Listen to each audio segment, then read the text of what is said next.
Welcome back to Real Talk with Kelsey and Rachel. Anyway, there was a big, gigantic explosion of boxing on YouTube over the weekend, right? With KSI and Logan Paul, two YouTube vloggers, I guess is what you call them. Is that what the kids call them? What? Vloggers, right? Vloggers! Yeah, KSI and Logan Paul got in the ring for 6 rounds of savagery. Actually, I have no idea. I didn't see any second of the fight, but I know it ended in a majority draw for Logan Paul. I read a little bit about it that said that Logan Paul got out to an early lead because of his longer arms and he's a bigger guy, but he ran out of gas, and that's when KSI stormed back. No idea. I haven't seen any of the fight, but I did find myself on Saturday being like, well, it's only $10, because I had written about it and I didn't know anything about either of these guys before.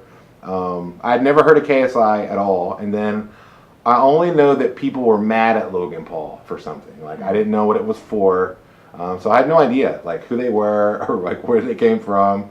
And then as I, obviously to write about them, I had to learn about them, and I was like, okay, so these people are vloggers, as you called them, as you referred to them, or they're YouTube celebrities, right? So yeah. I don't know. There's a lot of in the boxing community. There's a lot of I saw a lot of people you know how the boxing community is. Boxing community hates everything that's not hating itself. But to me, I was like, well, this is boxing, and I don't know.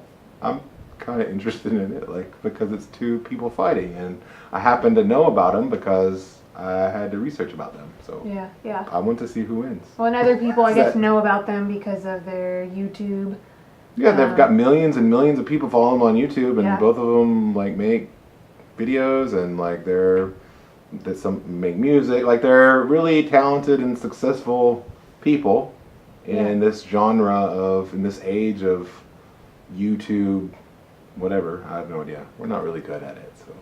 Informational technology. That even sounds worse. Information technology in the computer sciences.